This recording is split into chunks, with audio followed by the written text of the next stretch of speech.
Hello?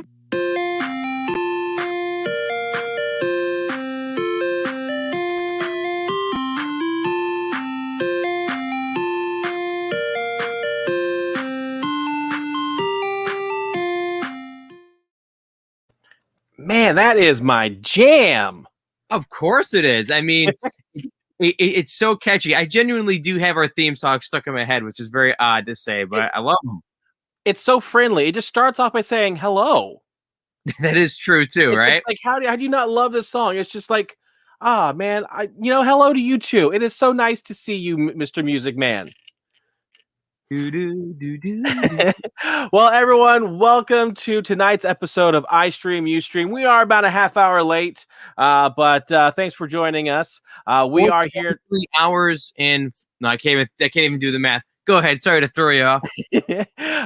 But we are going to be talking about episode number 4 of iStream Ustream's episode of The Falcon and the Winter Soldier, titled "The Whole World is Watching." So before we jump into all sorts of fun stuff talking, I must tell you all of this episode is going to be talking about the episode. So therefore, spoilers will be talked about. So if you have not seen this episode of The Falcon and the Winter Soldier, then I recommend you a little bookmark this episode. Come back a little bit later after you've watched it. But come on, man, we give you a week. I know. A whole 7 days to watch this episode. What's wrong with you people? To be fair, I just watched it recently, but I still before we had this. It's one of those things you're talking about. It is one of those things where, life does get in the way. That is one of the reasons why, we're coming at you at 8:30 versus our normal 8 o'clock hour because, hey, I just rushed home from filming some kids at school doing a play of Jungle Book. So it was fun. I was just nice little. This is running, but it might be milking a cow. I don't know. I got nothing on that one. I'm not sure if I want to touch that one. So I'm fixing my lighting here a little bit. I'm a little bit too little blown out there. So there we go. I look better. Oh, you look gorgeous. I know it. You stop. Handsome man. All right. Well, we are going to be talking about episode number 4. But before we jump into it, I kind of, without giving a lot of details of the storyline, what was your overall impression of this episode? Loved it. Last week's episode I wasn't a big fan of. But this one I really liked. It just kept moving, like without not giving much detail, but it just kept moving along. We weren't stuck in one spot for too long. Episode 3, I felt like they were in that club, and just wandering around dark areas for like the whole thing. This time I just felt like action just kept going and going. One quick thing I wanted to mention is I didn't think about it to this episode, but episode 1 was almost pointless. It established so much, but you still don't know anything about the Winter Soldiers, trying to make amends with people. What happened to the old man? You don't hear anything about the sister's boat. I don't know. I didn't think about it till like the end of the episode. You see something with the sister and maybe think about it. And I'm like, whatever happened to episode 1 stuff? But it kind of like you were like all invested. Okay, this guy, he's gonna do this. There's the new possible girlfriend, and then the sister's boat, and everything. We've got all this stuff is gonna be amazing. And he's conflicting himself with the shield. And oh my gosh, I'm like, wait, we're just skipping all that. Yeah, we're just never going back to it. Apparently, we got 2 more episodes. Unless the old Asian man is the power broker. I do have I did read a theory today about who the power broker is, and it's not Sharon Carter. But it's the old man. It is the old man. You kind of you spoiled my fun there, but well, you already said spoilers ahead, so you already put up the banner. We're good. So it is. But let's go and talk about what the story of this episode is. So this is the story of Falcon and the Winter Soldier, episode number 4. So with that, a little story time here. EO and now is not happy with Bucky and gives him 8 hours to return Zemo. Sam, Bucky, and Zemo look for answers about Doña Madani's funeral at a GRC camp. Carly retrieves a serum from its hiding place. And then there's also Walker and Hoskins confront Sam and Bucky about breaking Zemo out of prison, which, is like, that was all him. I love that line. The Fab Five go to the funeral in hopes that they can talk with Carly. Carly gets shot, and John Walker makes a discovery at the funeral. John Walker and the Dora Milaje get into a fight over who gets to take Zemo back to prison. And John Walker makes a dreadful decision after experiencing a horrible tragedy. So that is my vague way of, just in case you have stuck around and you have not watched this episode, I was at least nice enough just to not to jump right into it. But here's the thing. Gloves are off. Feel free to talk about the episode, all that, Pat. Well, go ahead. Now, just saying, like, we can talk about everything from, like I said, who shot Carly to the very end, episode of who does John Walker kill, because that's what happens. He kills somebody. Yeah, that was like, so okay. Yeah, the bottom line is John Walker goes through this whole thing about, he talks, first of all, he ultimately ends up with a vial of the actual super soldier serum, through a series of events that involve Baron Zemo. In all reality, he's conflicted because he talks to oh my God, what's his partner's name? He talks with Haskins, and he's basically like, if we had the opportunity to take the super serum back in the time, would you take it? And wouldn't it make things a heck of a lot easier in order to get the medals that the awards they had won? And you can tell that is really dwelling on his mind, that in all reality, he left the battlefield a scarred man mentally. Yeah. Well, I was gonna say they lost a lot of men because they didn't have the serum.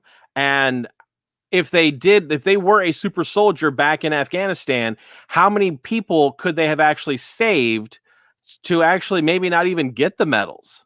He walked away with, they said, like 3 medals of honor because of the events that took place, in the Middle East and everything, and the time of war. But had he been a super soldier, more people, like, yes, it's nice to get to be recognized for your heroics, but any person, I almost guarantee you, any person in the military would hand those medals back in a heartbeat if it meant that the person that they got the medals because of, they got to live. Right. So as a military person, John Walker would, in a heartbeat, be like, I don't care about those medals. I would much rather have those men and women that were overseas with us fighting. I would rather have them back alive. And if I had the super soldier serum, they might be alive today. Right. And John Walker also shows that kind of goes with this. He was a soldier, and just a personality that he can't wait for action. If he feels he could help, he's going to do it. Because there's a part where they're basically, the Falcon is negotiating with, oh my God, I should be taking better notes on their name. Carly. Thank you, Carly. He's negotiating with her in a way, just trying to kind of get to know her and to kind of figure out what's making her tick and trying to make that connection. And he is trying to do it in a valid, legitimate way without trying to trick her. While Captain America, John Walker's hanging out outside, he told him, give me 10 minutes and I can get this done. I can seal the deal. John Walker knows that he's got a partner, whether he agrees with him or not, inside. And he's like, I've got to go help. I've got to go make action. And he goes in after 6 minutes. If John Walker had the strength and the ability to actually do something more, productively, I guess, perhaps, maybe he would think that okay, it's just done. He goes in there, knocks her out, finishes it, kind of like he was hoping could have done back in the field. That's how I took it, just kind of without talking about the ending. That's what made me really think more about the John Walker character, is that he has, like I said, so many regrets on the fact that he didn't have the actual strength necessarily, or the true opportunities to make things cleaner. For at least his fellow partners, fellow soldiers. Right. But it's hardly clean, that's for sure. Yeah, I think he was definitely... There are... I don't want to say it was like PTSD or something that he was experiencing, but he definitely was not right. Right. Mentally, things had the stress, the weight of the world, viewing him as Captain America, it takes an exceptionally strong-willed man to wield, or just person in general, to wield that shield. That shield has so much power just on the symbol that it is. And that's one of the things that, like, in the last episode that Zemo was talking about, that shield is a symbol of power. And I think the stress was getting to him. That's why, if you notice, a lot of times that he's walking, he's in the background. He's doing like the whole touching his nose, or the bridge of his nose, because he's like got a headache. His body is twitching, his hand is twitching, and things of that nature, where he is just not mentally and physically right because of things that he has seen in the battlefield, coming back, people. And that's, I think, is one of the things that they're touching on the PTSD, people coming back from wars, on how they need additional help. They need that counseling to get through certain things in life, so that way they can function more productively in society. And so I think that's one of the things that this is really touching on, and hopefully is drawing a lot of attention to, and hopefully people are getting that out of it, not just the this is a Marvel movie, yay. Right. And it's interesting to me, that whole concept is like, okay, I feel that I identify more with the Falcon in the way he thinks. Right. Anytime I've had a conflict with anybody, or know people that had conflicts with others, I'm always kind of the mediator. I want to know what that other person's thinking, the other side of the box, so to speak. And he tries to explain that to him, like, let me go check this out. But again, if you are in the boat of a John Walker, and you've actually seen all this tragedy right in front of you, you might not think about it, but it's like, they don't want to talk. You know what I mean? They don't want to give that opportunity for something horrible to go wrong, because they like I said, they've already been traumatized, and they just know that bad stuff can happen if you don't act.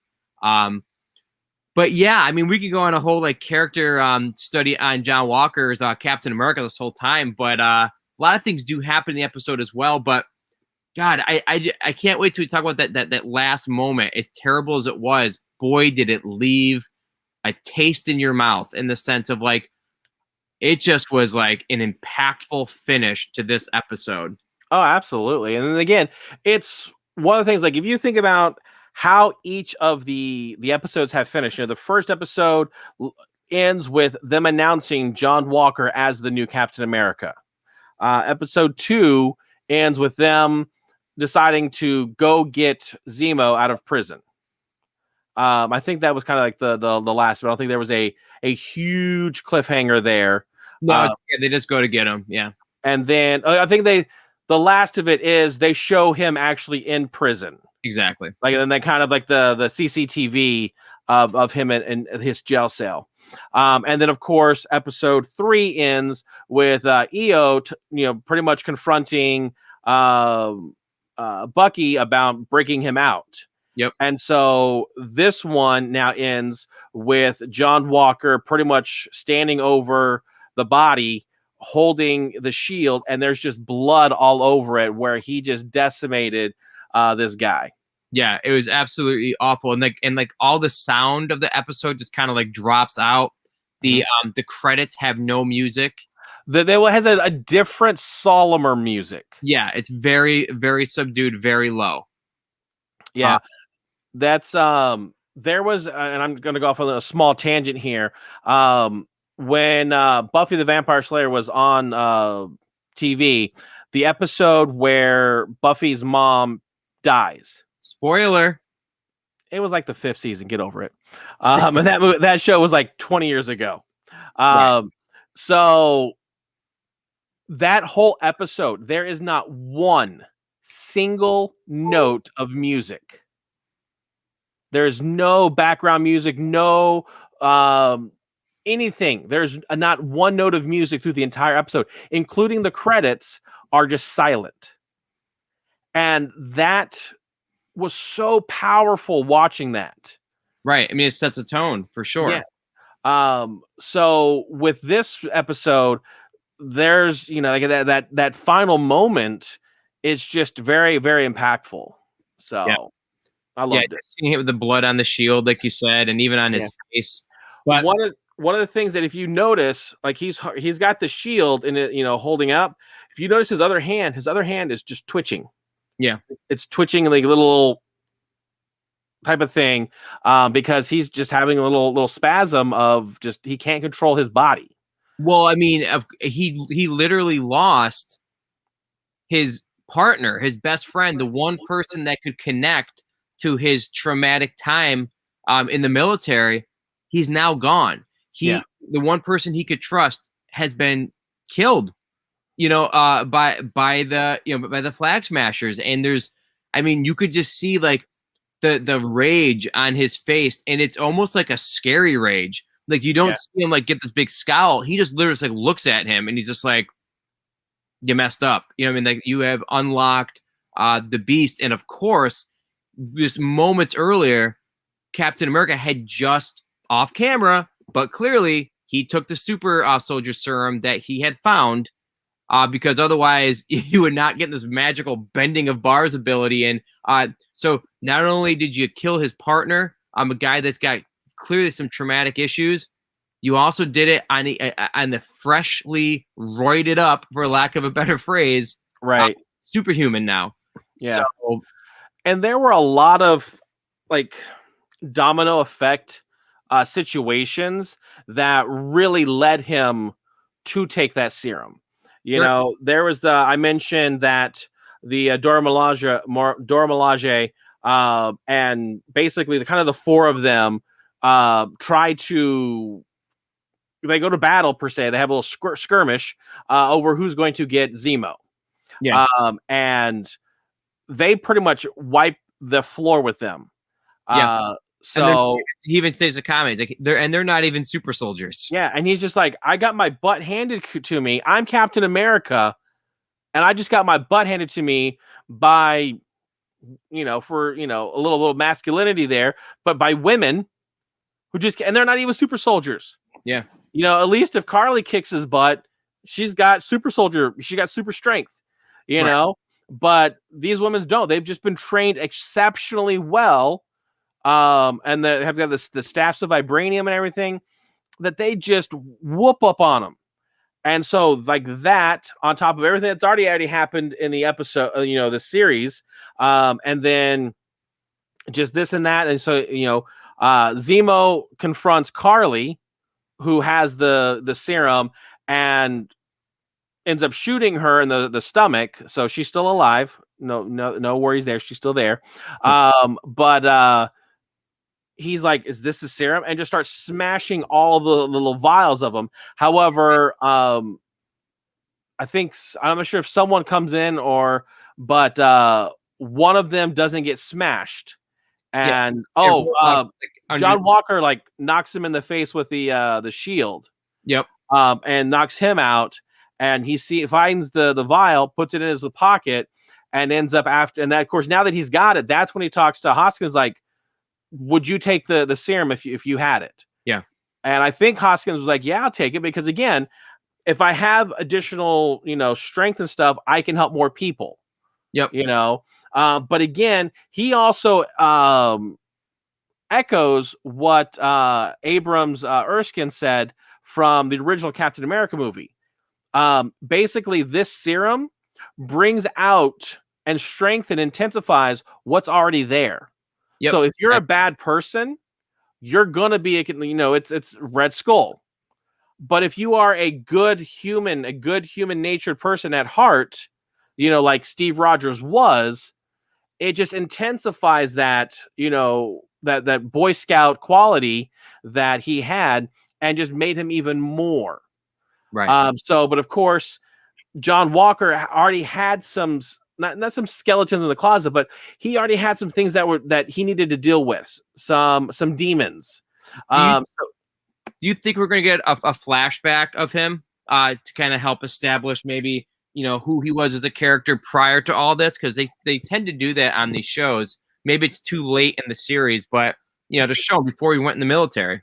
I think because this show is so short with only 6 episodes, that you're not gonna. If this was a 10 episode series, Sure, Right. absolutely. And if we do, it is going to be very similar to how the show opened in Wakanda, and we see Bucky with EO getting the deprogramming of the Hydra, the Winter Soldier programming out of him. Yeah. Basically 6 years earlier, which I saw kind of timed it out.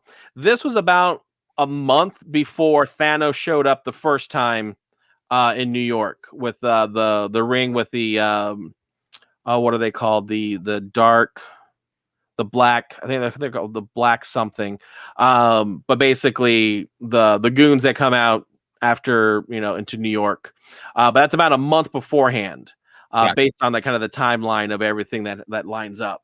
So if you're going to get any sort of flashback, it's going to be right, I swear, like right at the beginning of the episode, and it's going to be no more than 5 minutes. Right. So it's probably going to be him rushing into, with his platoon, rushing into something. Things are exploding and everything, and come to find out, like he's like one or two of the only people that made it out. There are only the soldiers. Everyone else is dead, but they were able to complete the mission or something. And so therefore, when he gets back to Washington, back to the States, he's going to get recognized as a hero because, the people that got killed, he at least was able to complete the mission. So some sort of Medal of Honor. But like I said, outside of that, we're not going to get a full episode out of it, but it's going to be a very quick if we do. Right, because you said there's only 2 more episodes, so you're right. It's probably going to be yeah. There's an 8 days. This series is done. Yeah. So and it's Loki next, right? Loki will be the next one, but that does not start until June 11th. Oh wow. Yeah.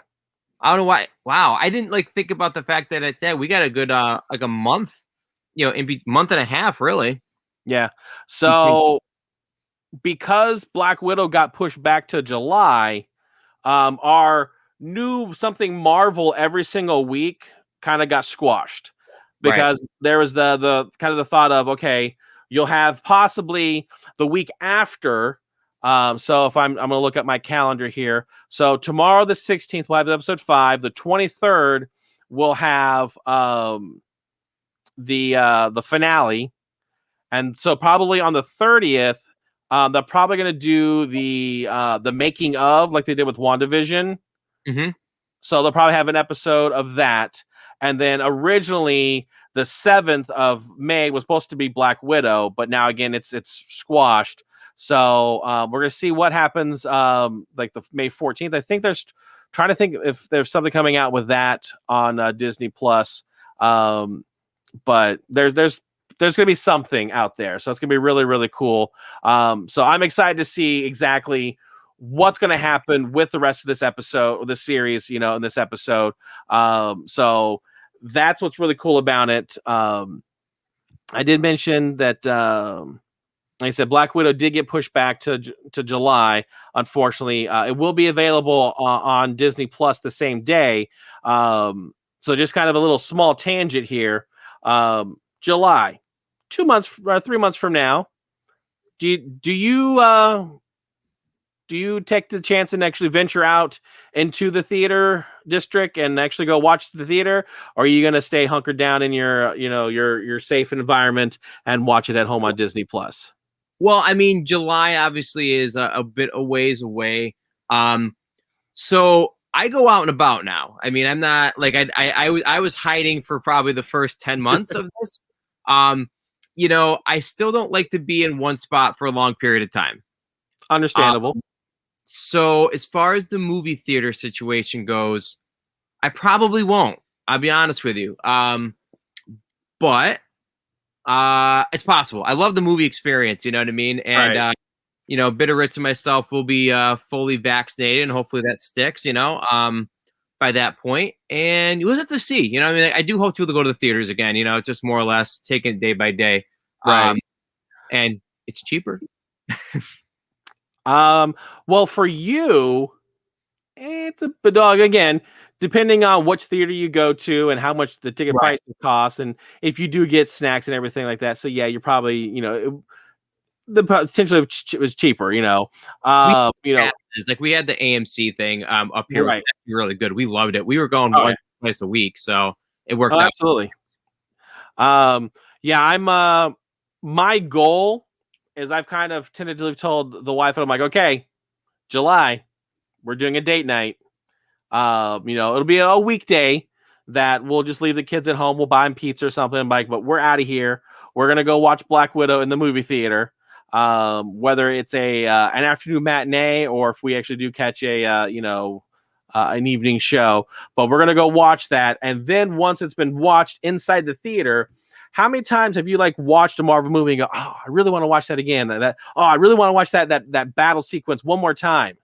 Well, now I'm going to drop that $30 and I'm going to buy it on Disney Plus, and I'm just going to be able to fast forward to the third act of the movie and just watch that over and over again because it's so fresh, it's so new that I don't mind watching it over and over again. Because again, the other 23 movies I've watched them 4, 5, 6, 7, 8 times already.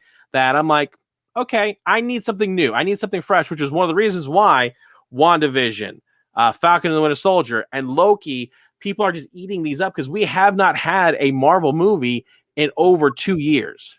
Do you think they are going to charge extra for Black Widow when it comes out? Because I mean, they don't always, and I've always been curious like how they make those decisions. So for Black Widow, it has already been announced that is going to be part of the Premiere Access. Okay. So it'll be the third movie that Disney Plus will release that will be extra. Okay. I know the first one was with Mulan last year. And then they made the decision to put the Raya and the Last Dragon or whatever. Yeah, so that was this March. But they released Soul on Christmas, no charge. Yeah. And then they brought Onward. That got brought to Disney Plus a little bit early. And that was really, really good, by the way. I love that movie, yeah. And I feel like there's like one or two other ones that they've dropped to. The one that really surprised me was Hamilton. Yeah. That they did not charge for that one. Because again, that could have easily done a $20, $30 and people would have done it in a heartbeat. Absolutely. Because there's so many people out there that hadn't gone to see that and on Broadway, that for them to actually watch it at home, easily 20, like I said, they could have made their money on that one.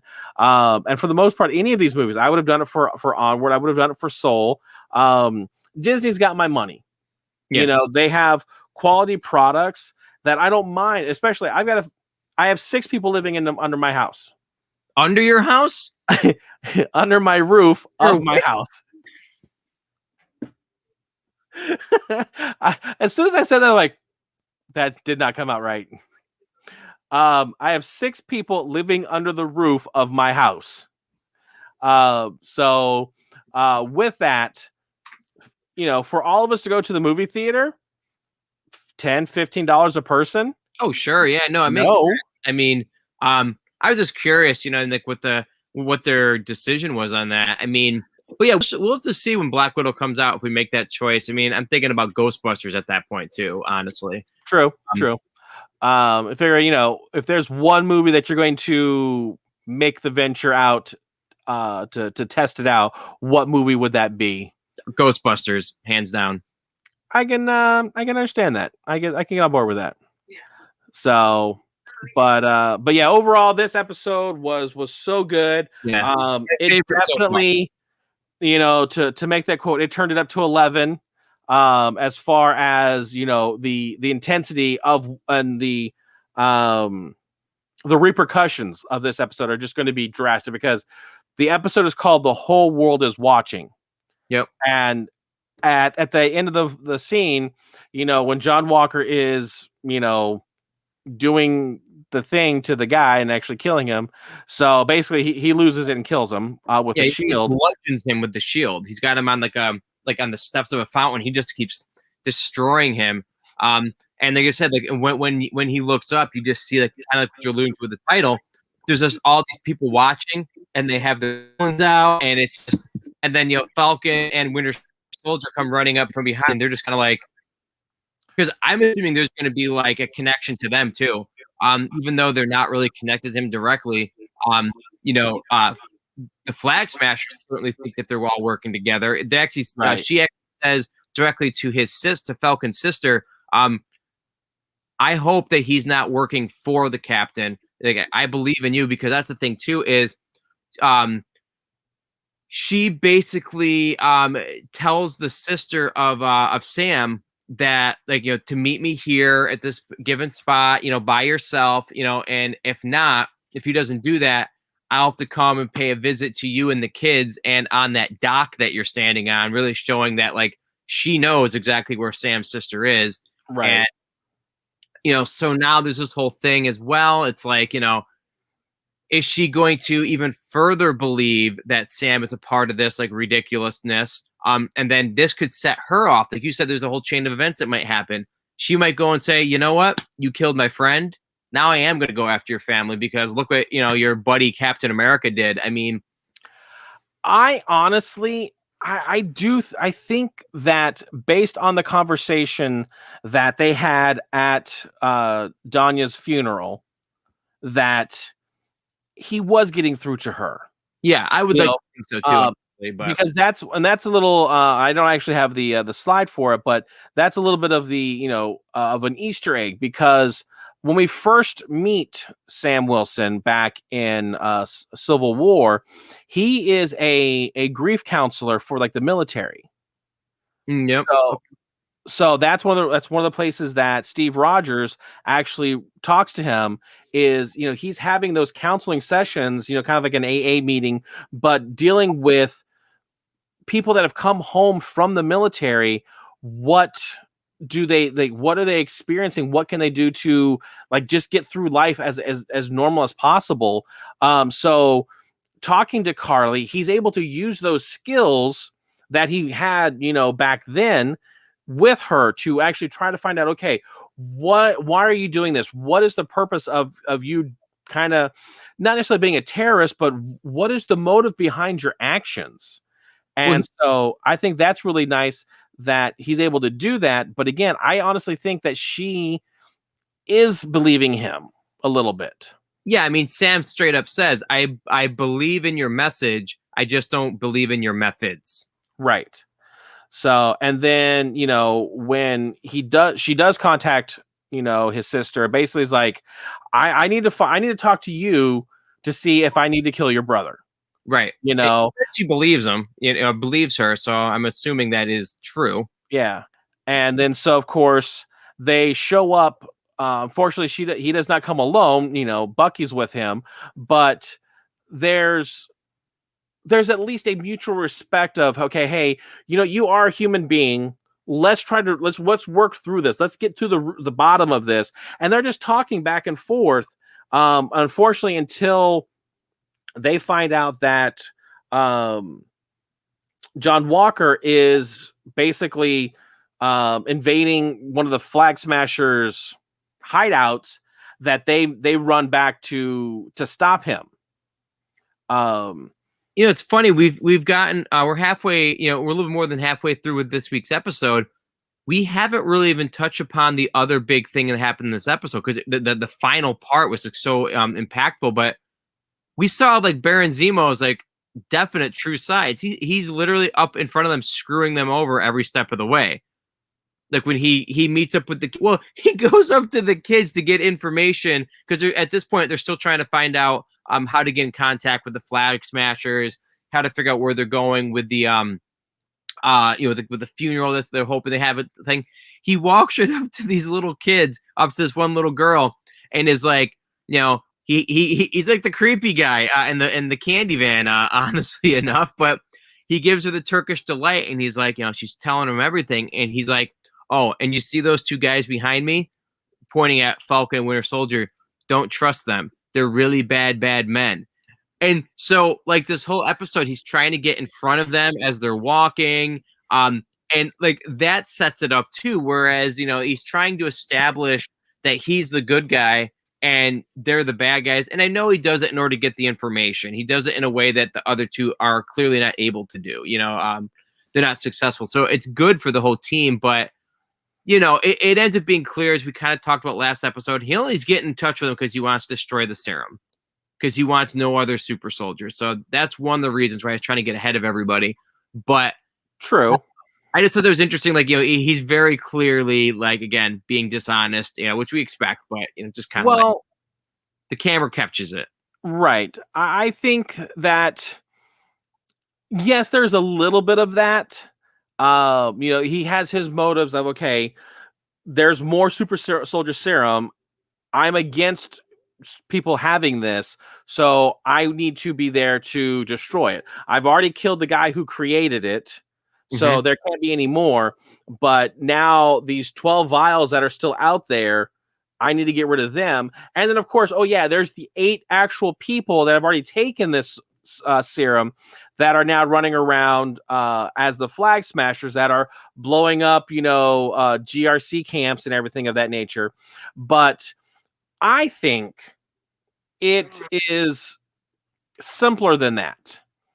I think he just doesn't want to go back to prison. Once he's done, and he, like, Sam and Bucky have the information, they don't need him anymore. And therefore, Dora Milaje will be able to take him back to prison, or John Walker will be able to take him back. But as long as he has value and worth, then at least Sam and Bucky are going to be like, hold on, we still need him. Don't take him back yet. There's that means to an end with this person. So therefore, I think it's more simpler than that. But yes, there is some things that possibly they're setting up with that. Telling the kids that, hey, don't trust these guys. I'm giving you treats, so you can trust me. I'm gonna be honest with you, Lord Cash. I think he's done. I think he's already been written off. He already ran away. What else do they need from him? Because I think now what's going to go on from now on, I think it's just going to be, encounters with, it's just going to be wrapped up with the Flag Smashers themselves, Captain America, Falcon, and Winter Soldier. I think that's all they're going to have. I don't think the last 2 episodes are going to see the Baron at all. That is an interesting concept. I don't know if I've ever actually really thought of that. I'm trying to. I think we are going to see him. Okay. I do think we're going to see him for at least one more episode. In what capacity, I'm not certain. Should we put bonus point on our Slam Nation trophy? So you're saying he's done. We're not going to see Zemo anymore. Yeah, he's done. He's not going to be in this series at all. He already ran away. He got what he needed. He accomplished his goal. Technically, the others got what they needed out of him. I think he's done. But there are still the Flag Smashers out there. Yeah, he doesn't care about them. Yeah, he does. That's why he literally killed the 5 super soldiers from the Winter Soldier program in Suburbia back in Civil War, because he didn't want those super soldiers out there. So therefore, the fact that you've got 7 super soldiers out there now, plus, and then we'll jump it back up to 8 because John Walker took it. So I think he is going to be back because he's going to want to finish what he started.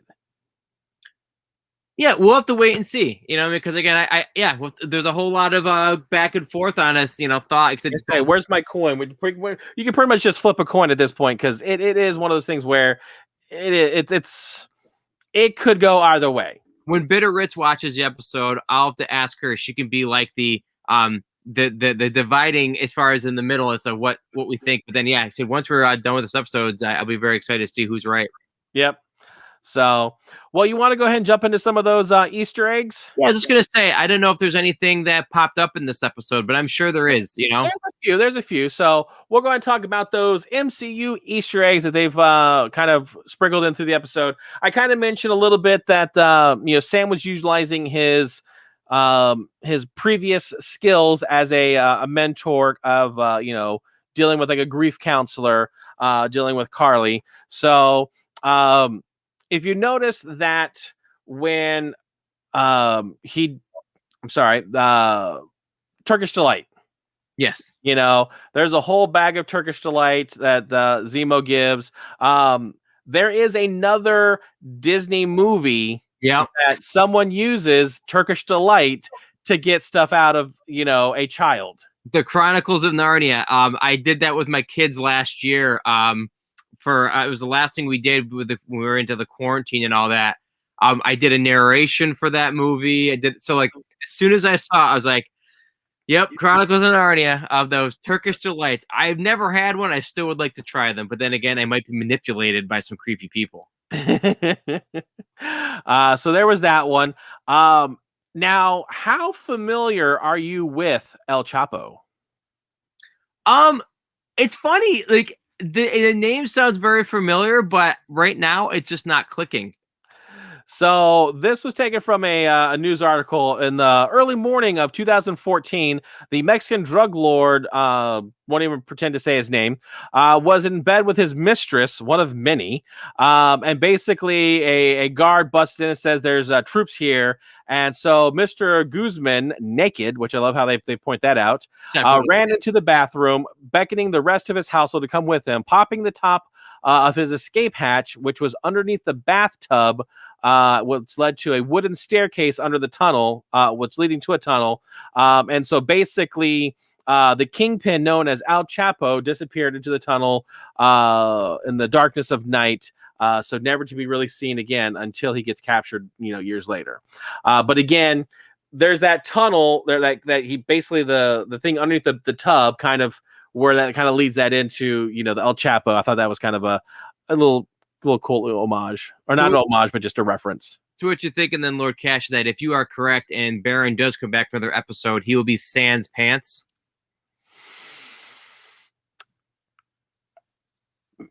Maybe. I don't know. He'll be doing the evil no pants dance. I'm sure with the money that he has with his family, he will be able to get more pants. Let's see what happens. So, which of course leads me to, which it's been a while since I've said this to you. But no pants. Reminds me of one of my favorite Spanish sayings out there that we learned at Epcot many years ago. El mono rosa misa pantalones. Yes. The monkey stole my pants. Oh my god. Just had to be said. It did have to be said. So this is a screenshot taken from Civil War, where Captain America is fighting against Steve Rogers, the Iron Man. You'll notice he's got the shield raised above him and pretty much proceeds to come down and smashes the arc reactor in his chest. Yeah, I never even thought about that. Now, prior to this, Steve is using the shield and bashing in Tony's face pretty much to get the mask off of him. Yeah. The reasoning for that is pretty much when he smashes the arc reactor, his suit is dead. Yeah. He's not going to be able to breathe because of the helmet. So by taking the helmet off of him, he then smashes the reactor, causing to pretty much to immobilize him, but yet he's still able to live. Yeah. He spares his life by ending the suit. Now, on the flip side, John Walker, he has lost it. He's got the shield above his head and pretty much coming down on this guy's chest. Now, this is a kind of a homage to what happened in the comics. So basically, you'll see he's killed on the top of the comics. You've got all of these people that he's killed. And if you look at the top right-hand corner of the comic, you see John Walker, and there's a person in a green dress and a kind of a farmer guy. That if you look in the bottom portion of the comic, that is his mom and dad that gets killed. Oh wow! Go ahead. No, he kills his parents? No, the people in the purple and orange, they kill his parents. Oh, okay. Thus sending him on a murderous rampage where he kills all of those soldiers in there. So basically, Hoskins is the person that he pretty much cares about. That is his partner. And when he dies, when he gets killed by Carly, which again, Carly's going to have to answer for that from John Walker. Oh yeah. So because of that, now he loses it and goes after the Flag Smasher. He's able to find one of them, which I find, ironically, it's the one person who's not wearing the Flag Smasher face mask. Right. I thought it was interesting with that mask. It's like Carly put her mask on real quick because there's a part where, like, you know, next guy starts running. He's wearing the mask. I'm like, did you need to put the mask on when you run? So when Bucky jumps down, yeah, to go get John Walker, she jumps down. She's got the mask on. Yeah, that's what I mean. Yeah. So I thought you were talking about like when they were like running down the street. No, it leads to that. It was just kind of like one of those like. So I think there was an editing mistake, honestly, because not a mistake, an editing correction. Because the things that happened with last episode because of the pandemic storyline, they had to remove it. They had to take part of the storyline away. You'll notice that when the three of them are talking on the second floor, a lot of the talking by Carly, she's not on camera. You're watching Sam's reaction to her talking. Because they had to do basically an ADR, which stands for additional dialogue recording, for those that may not know. And so therefore they had to basically do another voiceover for that. So that way they can work the storyline away from the pandemic that they were in. When you see them at the very beginning, they're kind of like that, I don't want to say Stonehenge, but that building that's kind of like been blown up or whatever. Okay. And they're kind of eating their breakfast or whatever, and they're watching the news on the phone. It's the same thing. The dialogue and the video has been changed to fit the current storyline that they're going with now versus what it originally was with the pandemic. So there's a lot of editing that they did away with and storyline that they did away with because of the current pandemic within the world today. So they didn't want to echo it too much. So that is why that was it. There was I'm sure there's a whole scene where she actually puts it on and goes after Bucky and whatever. But that's just what they had to do in the meantime. Okay, that makes more sense because they did stick out to me. I'm like, where'd the mask come from? Yeah. So, but basically, that's kind of all the Easter eggs I have. I mentioned at the very beginning they are in Wakanda, so you get that little treat of they're back in that country. But outside of that, there really wasn't a lot of Easter eggs to dive into. But definitely, we got 2 more episodes. It's going to end very, very strong. I'm excited to see where this storyline is going to end and how that's going to springboard into the other MCU events and movies. No, definitely. Like I said, I am, just when we ended up with episode 3, I wasn't really that excited. I was just kind of like, eh. But this one I definitely am. It's kind of funny. WandaVision was similar. We didn't like episode 3. Maybe it's one of those things, at least for me.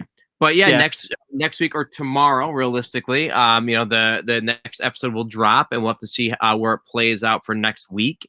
And if you guys haven't seen on the screen throughout the course of this show, we do a lot of different shows through World of Nerd Show. We have a bunch of different things, and we can go from. I'm like drawing a blank now. I'm like, all right, so we do have Slam Nation Wrestling, and so you guys take a look. Sundays we have Call the Wild, where Lord Cash, Bitteritz, and myself kind of like share some of the things we've purchased out and about in our world, whether it be at a garage sale, at a store, maybe a local store, or just a bunch of places. We like to hit up clearance stuff too. So you'll be surprised at what we pick up. Monday is Crazy Card Collecting. We got a couple different episodes always in the can. Some of them coming up pretty soon. We'll be talking about American Tail 5 Goes West cards, or maybe Garbage Pail Kid. You never know. Yeah. Slam Nation Wrestling starts its new our new season, so to speak. Our new night, which is Tuesdays at 8 p.m. We do the game room on Wednesdays. We try to take a look at different platforms, kind of see what we can put together on that.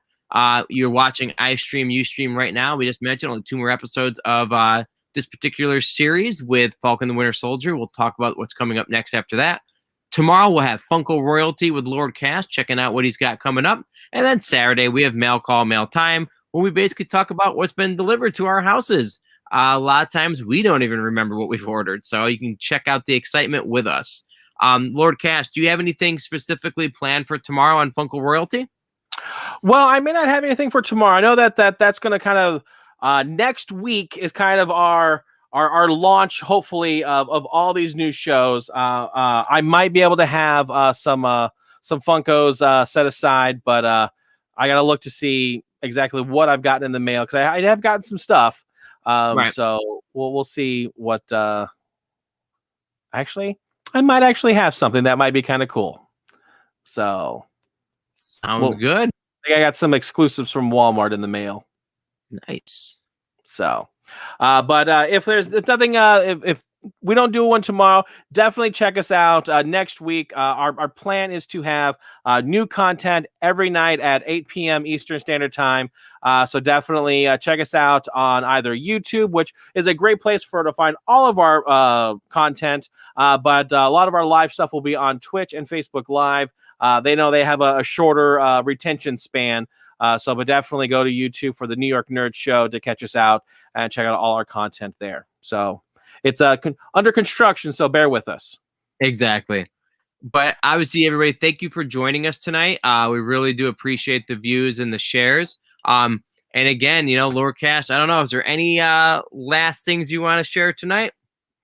Nope, just definitely catch the episode tomorrow and make sure you watch us, because when we come back next Thursday, I want to be able to have this conversation with people, and I don't want them having to bookmark this for another time. So get out there, watch episode 5.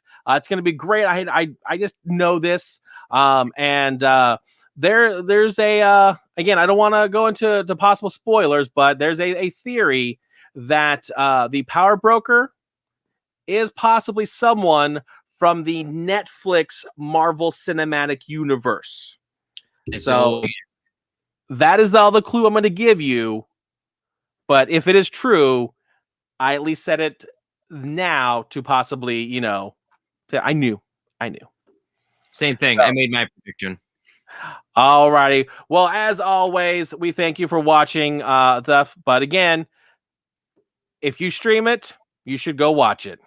Bye-bye, everybody. Adios. Hello.